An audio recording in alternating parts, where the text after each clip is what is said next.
Bienvenidas y bienvenidos, gracias por estar en este programa y muchas gracias a nuestros dos invitados que están aquí. Gracias a Joel Salas Suárez, que es comisionado del Instituto Federal de Acceso a la Información y Protección de Datos. Joel, gracias por estar aquí, bienvenido. Al contrario, Carmen, un placer estar aquí. Gracias por estar aquí y gracias a Guillermo Noriega.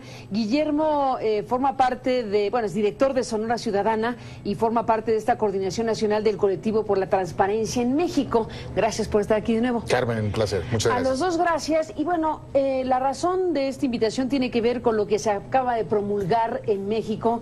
Se acaban de promulgar el día de ayer esta ley general de transparencia y acceso a la información pública. De esto hemos hablado muchas veces porque estamos convencidos en este programa que el tema de la transparencia y el acceso a la información es pieza fundamental para cualquier funcionamiento democrático en un país. Y hemos vivido el trance de esta ley general después de una reforma constitucional que dota a el Instituto Federal de Acceso a la Información de un nuevo estatus jurídico, de autonomía y de nuevos elementos que hemos aquí conversado. Pero el caso, Guillermo, Joel, es que hoy ya está aprobada la Ley General de Transparencia y Acceso a la Información después de no pocos vericuetos. ¿Cómo llegamos a lo que llegamos, Joel, y qué tenemos hoy en México en esta materia? Proceso inédito en el que parlamentarios se abren, las principales fuerzas políticas conscientes de la crisis de credibilidad que tiene el país, la crisis de legitimidad que tienen muchas instituciones públicas, dicen hagamos una ley a la altura de la reforma al artículo 6º constitucional. Y para ello literalmente se abren y haciendo uso de los principios de parlamento abierto empiezan a trabajar con organizaciones de la sociedad civil en una propuesta de ley que era extraordinaria. Y así llegamos a diciembre del año pasado, todo el mundo felices y contentos, dijimos vamos a seguir siendo modelo a nivel internacional. Llega diciembre, hay algún senador que por ahí utilizó una expresión muy buena, y de repente pues, que se atravesaron varias cosas en el país para cerrar el año pasado, entre ellos casas y varios episodios lamentables para la vida pública de nuestra nación, y llega enero y pues empiezan a haber proyectos que no se sabe quién los está empujando, con una especie, pues no solo de regresiones, sino de contradicciones terribles que podían contradecir el propio artículo 6º constitucional. Y es ahí donde sociedad civil, donde el IFAI sacamos un decálogo, y gracias al apoyo que nos dan los medios de comunicación, como tú, pudimos más o menos sacar un proyecto que se aprueba en el Senado, se va a la Cámara de Diputados y finalmente el día de ayer es firmada por el Ejecutivo y el día de ayer por la tarde entra en vigor. Tendremos un año para que entre a plenitud esta ley, pero si no tienes inconveniente, aquí dejaría la primera intervención. Para arrancar la conversación, Joel Salas y Guillermo, antes de entrar en los detalles de cómo quedó la ley, ¿cómo viviste tú el proceso? Porque creo que lo dice muy bien Joel, es un hecho inédito y al final de cuentas, dentro del inédito histórico, es que se salvaron cosas esenciales, pero que sin la presencia, como describe Joel, fundamentalmente de la sociedad y de organizaciones como la tuya, pues hubiera quedado una cosa esperpéntica. Y de periodistas o regresiva. Sí, terrible, ¿no? Y de periodistas también comprometidos con el tema como tú y muchos otros, Carmen, que la verdad, sin esos espacios, como bien dice Joel, esto hubiera sido una masacre. Una masacre. Total, ¿no? Decirlo de esta manera. De la gloria al infierno en pocas semanas. En pocas semanas, y como decía el senador Alejandro Encinas, se les atravesaron las posadas y las Casas Blancas y demás, ¿no? Pues mira, de entrada, decir, la reforma constitucional fue muy buena. Fue un proceso muy bueno, muy amigable. La sociedad civil participó también activamente y nada más a última hora en la Cámara de Diputados se les ocurrió meter reservas, fueron momentos muy tensos, pero en 2014 logramos una reforma constitucional de primera, de 10. Sabíamos que el demonio estaba en los detalles y que la ley general no iba a ser sencilla. Y obviamente, pues esto vino a derivar en que ya una vez entrando en esos detalles, a nosotros nos sorprendió mucho la apertura, el sentarnos a redactar artículo por artículo, organizaciones de la sociedad civil, académicos de la Red por la Rendición de Cuentas, México Infórmate, con más de 300 horas de grupo de redacción, de artículo por artículo, como te digo. Obviamente no lo esperábamos.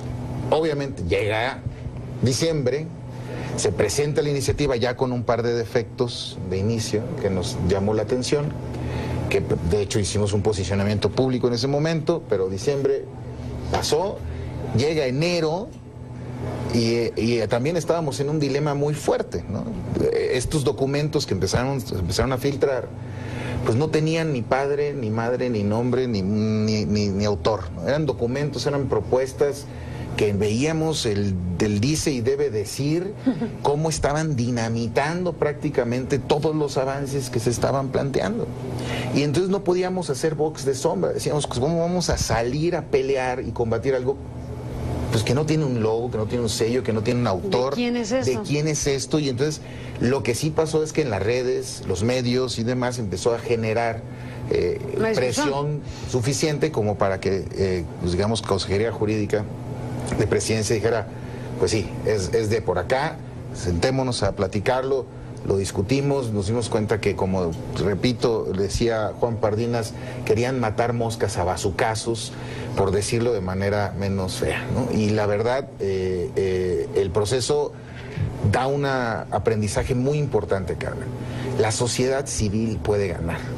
Y creo que vale la pena. Si nos organizamos, podemos ganar. Si nos especializamos, podemos ganar.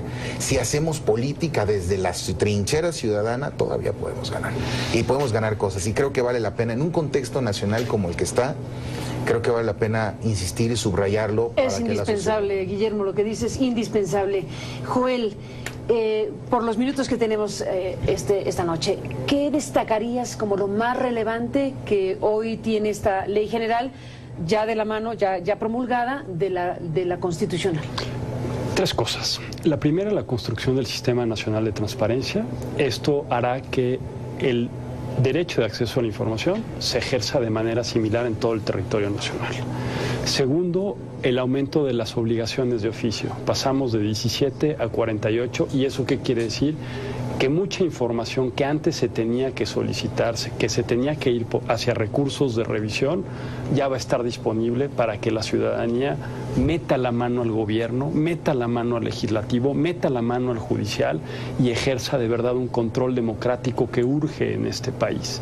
Y tercero, afortunadamente no hubo regresión para que el IFAI, ante el contexto que vive el país, se pueda pronunciar a primera vista sobre graves violaciones a derechos humanos. ¡Qué batalla, eh! Una gran batalla, no fue progresiva porque no quedó así en la ley general. Pero no se perdió. Pero no se perdió porque vamos a seguir teniendo competencias. Y un detalle adicional que no puede pasar por desapercibido.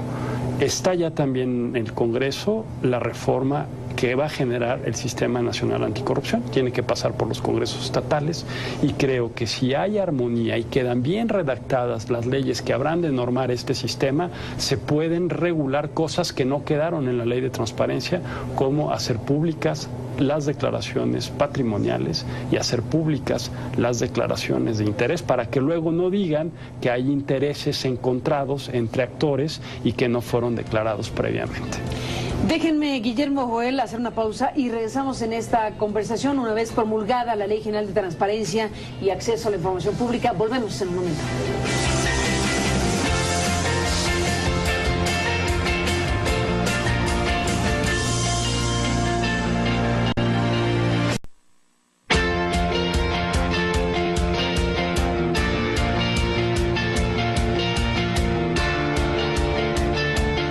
Joel, estamos siguiendo en el corte los muchos temas que hay en México, desde luego, pero déjenme retomar el hilo sobre lo que hoy tenemos en México.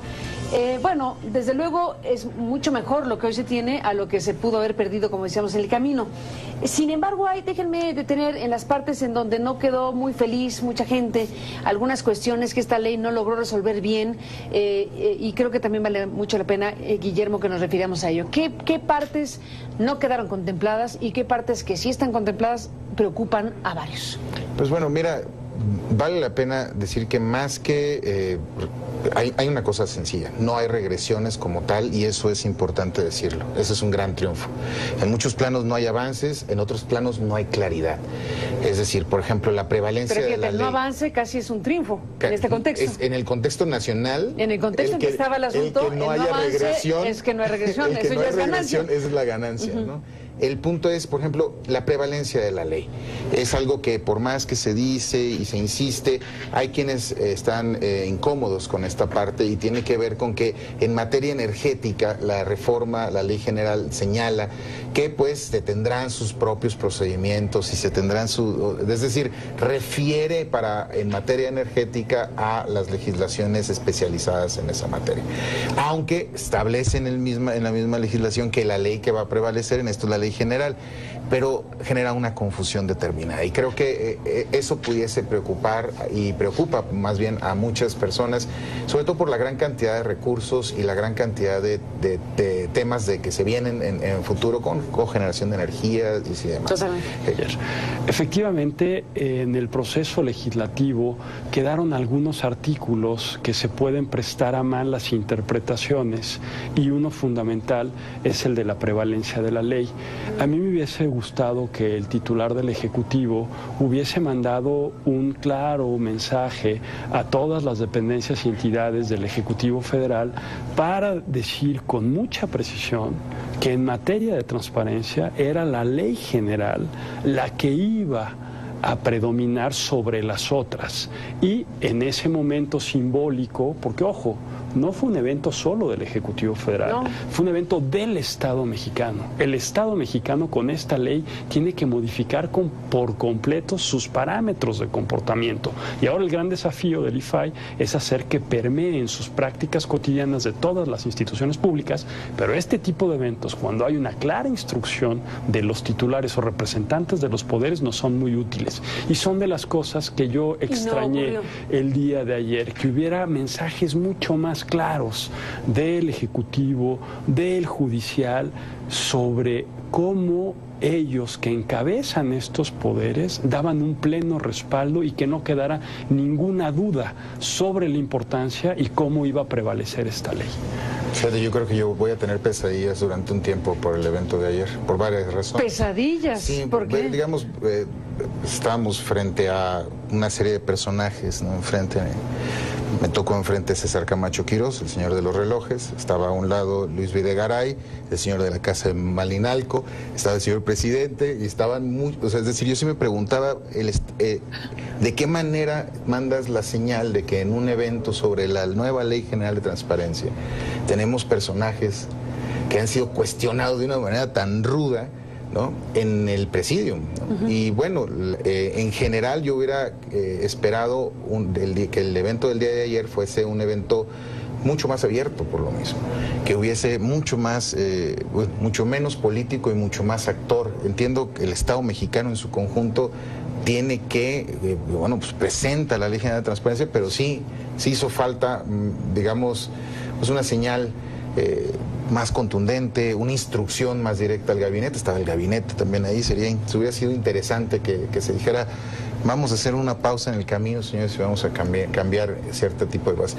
Y regresando a la pregunta, había una parte en la que se solicitaba que obviamente se hiciera pública el listado de cuando se utilice esta facultad para intervenir o geolocalizar, digamos... Sí, eso me refiero. Como obligación. No, como obligación de transparencia. Exacto. No pasó como obligación de transparencia, venía en la iniciativa, no vino después, fue retirada, y se argumentaba que, que no estábamos pidiendo los mayores detalles, sino más bien herramientas para poder verificar si ese tipo de facultades que son tan polémicas, pues estaban siendo bien utilizadas o no. Totalmente. No hubo eco. No hubo eco ahí. No hubo ningún eco. De hecho, creo que no hubo ni siquiera una explicación contundente al respecto del por qué. Pero y tenía mucho sentido. Piensa en hechos como Ayotzinapa, claro, que es un poco por lo cual justificaron el que se pudiese tener esa potestad, esa facultad. No sabemos nada, ¿no? Entonces, yo voté en contra, ¿no? Es decir, que se pusiese la acción de inconstitucionalidad, y como lo dije en su momento, el que pregunta no se equivoca, que se pronunciara la Suprema Corte. Claro. Aquí tenerlo como una obligación de oficio nos daría la oportunidad de ver en qué momento se está ejerciendo esta ley, y bueno, pues ahora ya sabemos que incluso hasta el SAT está haciendo uso de esas prerrogativas y atribuciones. Y concluyo nada más muy rápidamente, Carmen, diciendo que otra de las cosas que me hubiese gustado ver fuese una representación en el Presidium de sociedad civil, que jugó un papel fundamental para sacar esta ley, y desde luego me hubiese gustado también ver un reconocimiento más explícito de todos los actores a esta sociedad civil, que sin duda, sin su apoyo, creo que no estuviésemos congratulándonos como lo hicimos el día de ayer por tener la ley que tenemos. Guillermo, sobre los sujetos obligados, ¿se amplía? ¿Quién sí, quién no? ¿Cuál es el espectro de sujetos ya cabalmente obligados a entregar información a quien la pida, salvo las reservas que la propia ley indica con mucha claridad y que son restrictivas, por supuesto? Si no tienes inconveniente, entro al quite. Mira, básicamente es toda institución pública y toda persona física o moral que ejerza recursos públicos. Persona física, moral. Ya no solamente sector público, sino claramente el que ejerza recursos públicos. Un peso público es sujeto obligado. No sujeto obligado, tiene que reportar. Tiene que reportar. O sea, sujeto obligado sí son las instituciones, las dependencias. Los demás tienen que reportar. Y los demás tienen que reportar. Pero sí hay que ser muy claros, Carmen, en que hay un periodo de 1 año para que entre en vigor la ley. Es decir, por el momento sí le preguntan a un partido político, ahora que vienen las campañas, en qué se gastaron en el estado de Sonora, la partida que le tocaba a cada uno de los partidos, va a ser el INE quien va a responder para esta elección. Es 1 año después de hoy, ¿no? Que ya entrará a pleno vigor, y que cualquier ciudadano que le pida a un partido, sindicato, judicial, legislativo, si no está, o incluso a un estado o municipio que no está conforme con la respuesta que le dio la institución, o en su caso de estados y municipios el órgano garante, le podrán decir al IFAI quién tiene la razón, ahora, la institución o yo como ciudadano. Ahora, a partir de hoy, INAI. Ahora exactamente, ya no es IFAI, es INAI, Instituto Nacional, que no es una reforma cosmética, sino es real en términos de que este instituto ahora tendrá competencia sobre los 3 poderes y los 3 niveles de gobierno. Entonces también cambia de nombre. Así es, INAI. Importante también, pero por mencionándolo, los fideicomisos, los fondos públicos, Carmen, fue un tema sumamente debatido, difícil, complicado durante la discusión. Se logró, afortunadamente. Si tienen un peso público, tendrán que reportar sobre ese peso público, y esa fue una batalla, creo, titánica. Gran parte de los recursos que se quedan en el olvido, o en el olvido público, en la opacidad, no en el de ellos, pero sí en el gran olvido, va a dar a fideicomisos que dejan de rendir cuentas, obviamente. Se marca como ejercido en los millones de pesos, pero quedan a la discrecionalidad total. Y creo que esta reforma le da muy buena posibilidad a la sociedad de hacerlos rendir cuentas. Y la otra parte, insisto, creo que el cambio de nombre, yo no estaba muy de acuerdo por el posicionamiento que ya tiene la marca como IFAI, ¿no? Pero no es cosmética. Claro. Los dientes que tiene ahora el INAI, que va a tener... ¿Qué significa el INAI? ¿Manden? ¿Qué significa el INAI? Bueno, significa precisamente Instituto Nacional de Acceso a la Información Transparencia Pública, y Protección de Datos Personales. ¿No? Y pudiese entenderse como un verdadero órgano nacional. Esta parte me interesa mucho destacarla. Va a poder revisar a los institutos locales en su mayoría cooptados por gobernadores, cuyas resoluciones son una verdadera pena para el derecho y para el sentido común en muchas de las ocasiones, porque ahora antes nada más teníamos el amparo por encima de esas resoluciones. Ahora vamos a poder fácilmente, de manera electrónica, acudir al INAI para que el INAI lo revise. Entonces ya nos amplía esa posibilidad. Guillermo, Joel, nos quedan pocos minutos. Después de la pausa entramos en la parte final.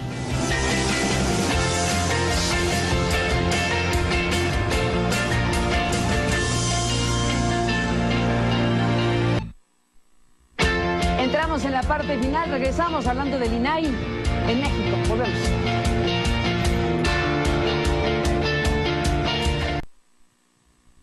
Bueno, se acabó el tiempo, Guillermo. Joel, ¿con qué te despides? Un último comentario en este programa. Que hay muchos retos. La implementación va a ser el reto y México, como bien decía Amnistía Internacional, es un país de leyes, pero no es un país de justicia. Y en este caso creo que es bien importante que la implementación de esta ley nos lleve gran parte de nuestro esfuerzo y de nuestro trabajo en los próximos años. Va a ser muy triste, o sería muy triste, que teniendo una ley así, no tengamos una implementación de 4, pongámoslo así. Y eso va a ser... ¿De 4? Sería terrible, ¿no? O sea, ¿del 1 al 5? Del 1 al 10. Imagínate, si teníamos una iniciativa de 10 y luego tenemos una ley de 8, que la implementación sea de 4 sería terrible.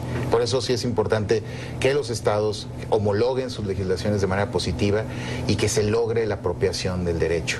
Hay que preguntarle a los gobiernos, hay que preguntar de lo que sea, todo el tiempo. Hay que levantarse en la mañana y de eso nos tenemos que ocupar, tanto INAI, sociedad civil, que sea tan sencillo como otras plataformas en las que agarras tu teléfono y dices, yo quiero saber sobre este tema. Que sea así tan sencillo, tan socializado, como para que la información pues sí sea poder y el poder esté en nosotros, en los ciudadanos. En los ciudadanos. Joel, ¿con qué te despides?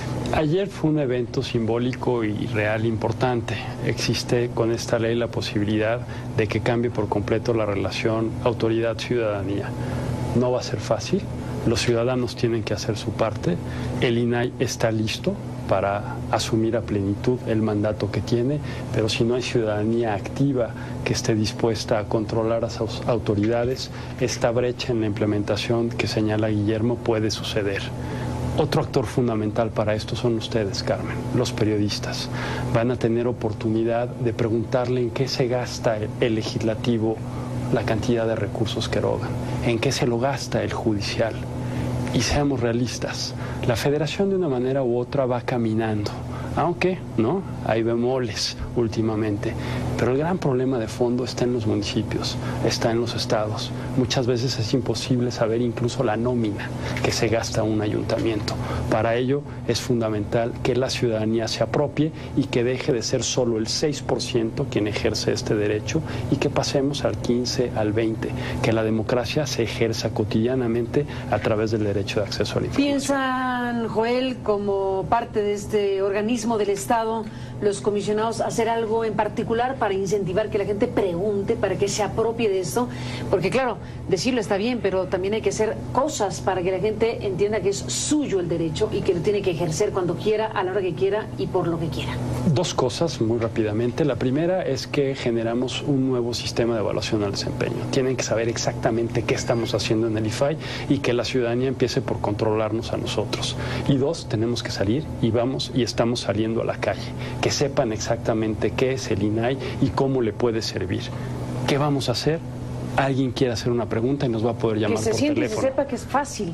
Que no es un trámite jurídico, que no es un procedimiento complicado y que tiene al INAI de su lado. Y a eso le vamos a apostar gran parte de lo que queda de este año y del siguiente para construir la Plataforma Nacional de Transparencia. Pues un tema centralísimo, sin duda, Joel, Guillermo, y a los dos les agradezco que estén aquí para hablar de ello y seguiremos hablando porque esto es un punto de arranque de lo que tú dijiste, varios años.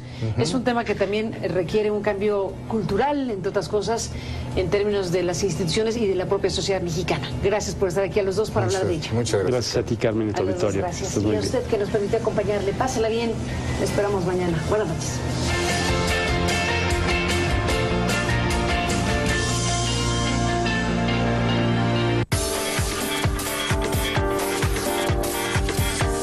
Somos CNN México. Joel, es que hoy ya está aprobada la Ley General de Transparencia y Acceso a la Información después de no pocos vericuetos. ¿Cómo llegamos a lo que llegamos, Joel, y qué tenemos hoy en México en esta materia?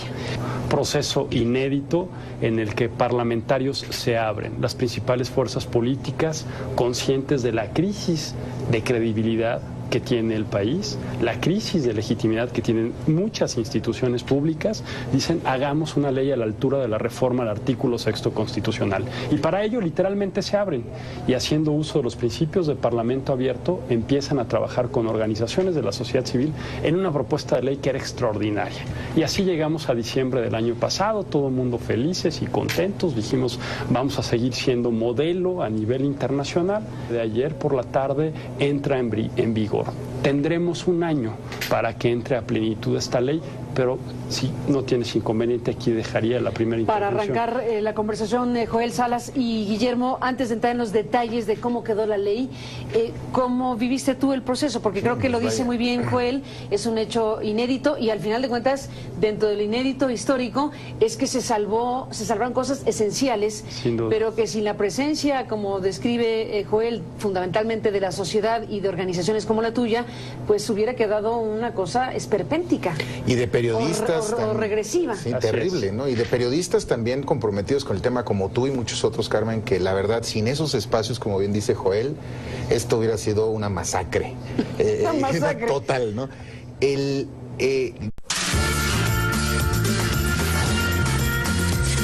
Somos CNN México.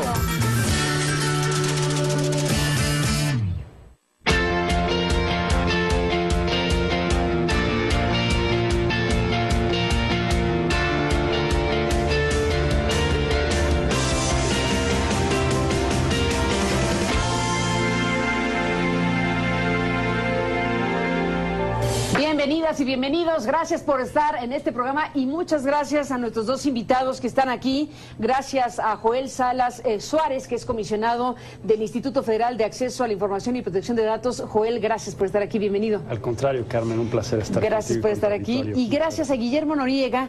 Guillermo forma parte de, bueno, es director de Sonora Ciudadana y forma parte de esta Coordinación Nacional del Colectivo por la Transparencia en México. Gracias por estar aquí de nuevo. Carmen, un placer, muchas gracias. A los dos gracias. Y bueno, la razón de esta invitación tiene que ver con lo que se acaba de promulgar en México.